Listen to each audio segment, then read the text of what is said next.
नमस्कार विद्यार्थी मित्रों, मेरे YouTube channel study with Pankaj Nadia में आप सबका स्वागत है। विद्यार्थी मित्रों, आज हम कक्षा 7 प्रथम सत्र हिंदी उसमें इकाई 5 हिंद देश के निवासी के बारे में बात करेंगे। तो शुरू करते हैं आज की वीडियो। इकाई का नाम है हिंद देश के निवासी, जो कि एक कविता है। कविता पढ़ने से पहले हम उसके बारे में संक्षिप्त में जो दिया है वो पढ़ लेते हैं। विविधता में एकता हमारे देश की विशेषता है, साथ ही साथ विकास और शक्ति की परिचायक भी है। मानवीय एवं प्राकृतिक विविधताएं होने पर भी उसमें अभिन्न एक सूत्रता है। विभिन्न दृष्टांतों द्वारा इस काव्य में भारत की भव्यता एवं दिव्यता का गान किया गया है। तो हम कविता का गान करने का प्रयत्न करेंगे। आप राग सीखकर घर पे रह के कविता का गान कर सकते हैं, उसका पुनरावर्तन कर सकते हैं और इसे सीख सकते हैं। शुरू करते हैं कविता का गान। हिंद देश के निवासी सभी जन एक है, रंग रूप वेश भाषा चाहे अनेक है।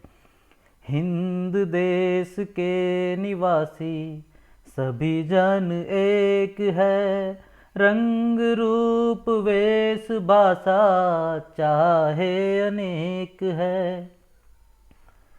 बेला गुलाब जूही चंपा चमेली, बेला गुलाब जूही चंपा चमेली, प्यारे प्यारे फूल गुंथे माला में एक है। प्यारे प्यारे फूल गुंथे माला में एक है। हिंद देश के निवासी सभी जन एक है, रंग रूप वेश भाषा चाहे अनेक है। कोयल की कूक न्यारी, पपी है किटेर प्यारी। कोयल की कूक न्यारी, पपी है किटेर प्यारी, गा रही तराना बुलबुल, राग मगर एक है। गा रही तराना बुलबुल, राग मगर एक है। हिंद देश के निवासी सभी जन एक है, रंग रूप वेश भाषा चाहे अनेक है। गंगा यमुना ब्रह्मपुत्र कृष्णा कावेरी, गंगा यमुना ब्रह्मपुत्र कृष्णा कावेरी, जाके मिल गई सागर में हुई सब एक है।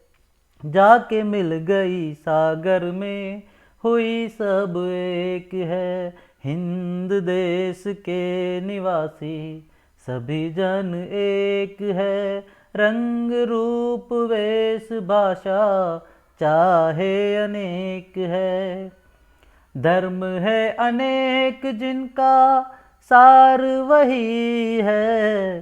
धर्म है अनेक जिनका सार वही है।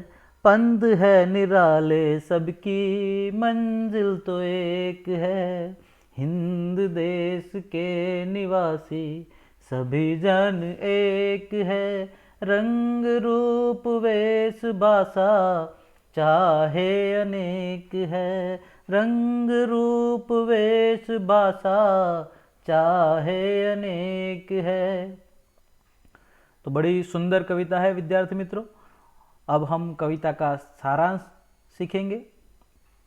हिंद देश के निवासी सभी जन एक है, रंग रूप वेश भाषा चाहे अनेक है।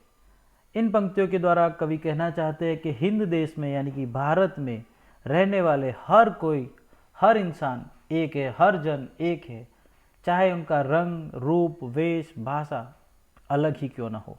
यानी कि भारत एक ऐसा देश है जिसमें विविधता में एकता पाई जाती है। भारत में बहुत सारी भाषाएं बोली जाती है, अलग अलग प्रकार के वेश परिधान किए जाते हैं, यहाँ का खान पान अलग अलग है, यहाँ की बोली अलग है, रीति रिवाज रस्में अलग है, धर्म अलग है, जातियाँ अलग अलग है, लेकिन फिर भी भारत देश में रहने वाला हर इंसान, हर नागरिक एक है, एकता के रूप में जुड़ा हुआ है। जिस तरह बेला, गुलाब, जूही, चंपा और चमेली, ये अलग अलग फूलों के नाम है। बेला, गुलाब, जूही, चंपा और चमेली, ये सारे प्यारे प्यारे फूल जो होते हैं, जब माला में गूंथ जाते हैं, माला इनकी बनाई जाती है, तब वह एक माला कहलाती है, ना कि अलग अलग फूल के नाम से जाने जाते हैं।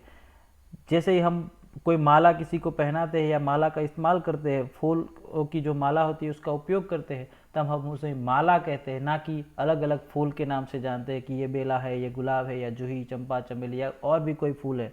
हम केवल उसे माला के नाम से जानते हैं। उसी प्रकार अलग अलग धर्म, जाति, भाषा, खान पान, रीत रिवाज, रस्में होने के बावजूद भी भारत का नागरिक भारतीय कहलाता है, हिंद का नागरिक हिंदुस्तानी कहलाता है, ना कि वे अलग अलग धर्म और जाति या भाषा से जाने जाते हैं। इस प्रकार हिंदू देश में रहने वाले, भारत देश में रहने वाले हर नागरिक, हर जन एक है।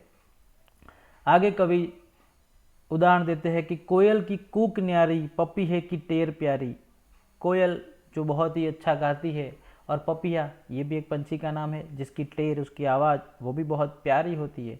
गा रही तराना बुलबुल, बुलबुल भी बहुत सुंदर गाती है, लेकिन इन सब के राग एक ही है। मतलब कि गाने वाला हर कोई, कोयल हो, पपीहा हो या बुलबुल हो, ये प्यारे प्यारे गीत गाते हैं, लेकिन सबके राग एक है। अर्थात यहाँ पर हमें विविधता में एकता के दर्शन होने के बावजूद भी हमारा देश एक है।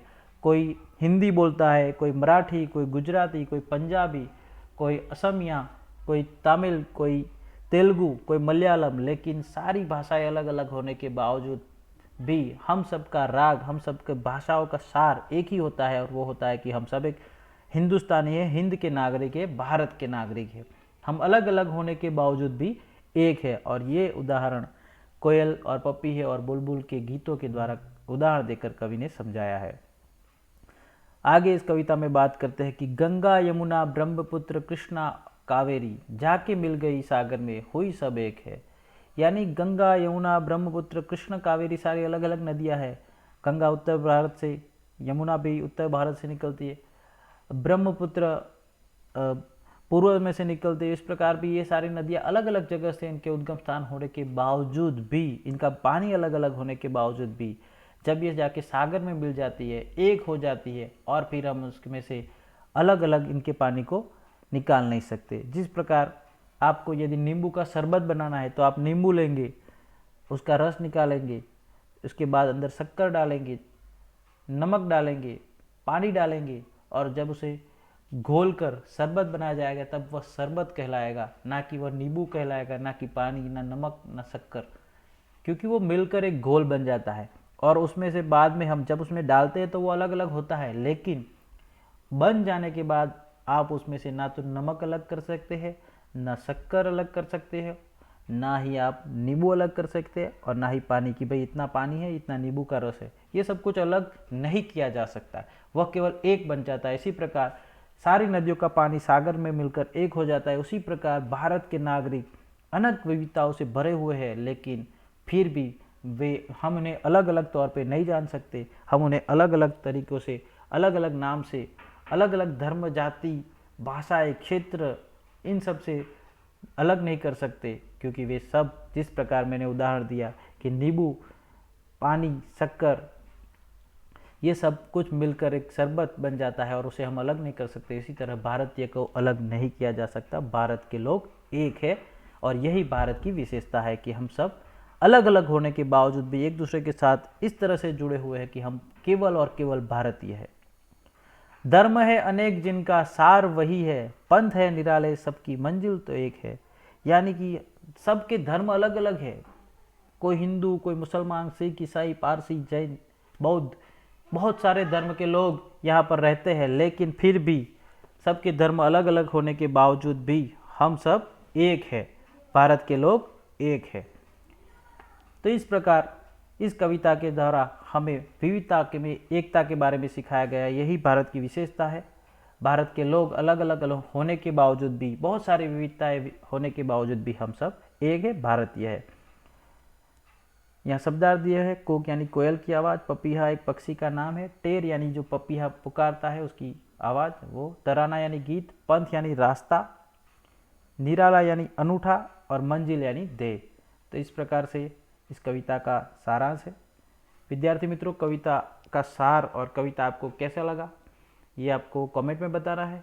वीडियो अच्छा लगा हो तो उसे लाइक कीजिए, अपने दोस्तों के साथ शेयर कीजिए, और यदि आपने मेरा channel study with Pankaj Nadia अभी तक सब्सक्राइब ना किया हो तो अभी सब्सक्राइब कर ले, ताकि आने वाले हर नए वीडियो की अपडेट आपको मिलती रहे। मिलते हैं एक नए वीडियो के साथ, तब तक गुड बाय।